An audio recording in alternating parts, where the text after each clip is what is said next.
ደወለልኝና 40 ሺህ ብር ይሁን ብዬ ተደራድሬያለሁ። በጠራራ ፀሐይ አንድ ጀመር ይችላል ብሎ ከኪሱ አውጥቶ የደህንነት ነው ብሎ አሳየኝ። ክትትል ነኝ በርካታ ጊዜ በዚህ ስራ ላይ ቆይቻለሁ እያለ ያታለላቸው ወንጀሎችን ሲሰራ እንደነበረ የሚያሳዩ አቤቱታዎች መጡ።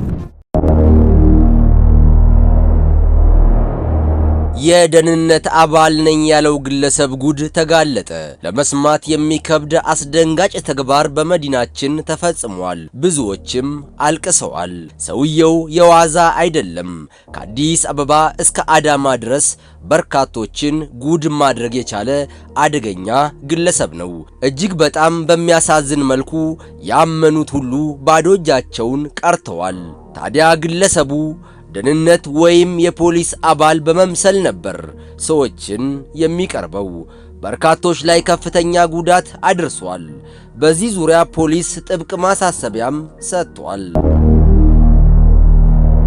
ተጠርጣሪው አንዲት ግለሰብን ያገኛትና የታሰረባትን ቤተሰብ እንደሚያስፈታላት ያሳምናታል።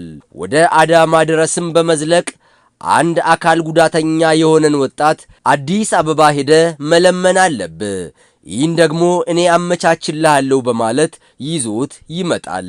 በመጨረሻ ግን ሁሉም ፈጽሞ ያልጠበቁት ነገር ገጠማቸው። ባለቤቴ ታስሮ ነበረ። ደወለልኝ። ጓደኞቹ ናቸው፣ የቅርብ ጓደኞቹ። ደወለልኝና 2 ፖሊስ 2 ክትትሎች አሉ፣ 50 ሺህ ብር ተነጋግሬያለሁ። ስለዚህ 50 ሺህ ብር ልጁ ከየት ያመጣል?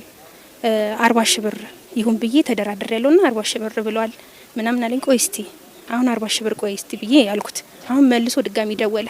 እኔም በቃ ህግ እንዳረጋ ያርገው ብዬ እኔም ተውኩትኝ ማለት ነው። አሁን በአጋጣሚ እንዴት እንደሆነ አላውቅም፣ እዚህ ሰምተዋል ፖሊስ ጣቢያ። ፖሊስ ተከታትሎ እነሱንም ተያዙ። ያው ባለቤቴ ላይ ምንም አይነት የወንጀል እንትን አልተገኘበትም። መጀመሪያም ጠቁሞ ያስያዙት እነሱ ናቸው። ከዛ እኔም ህግ እንዳረጋ ያርገው አልኩኝ። እዚህም ያለውን ነገር አጣሩ ፖሊስ ጣቢያ። በ15 ቀኑ ተለቀቀ። ደወለልኝና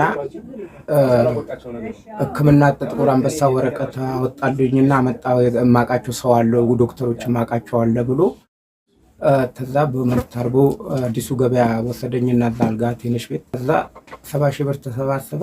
70 ሺህ ብሩ ላይ እሱ ወሰደና እኔ ተዛ ለአልጋ ለምን ስከፍል ለሰራተኞች ለምግብ ለምን ሳርገው የኔ ተጄ ላይ አለቀ። እሱ ጋር የቀረው ቀሪው ብሩ ቀረ 36 ሺህ።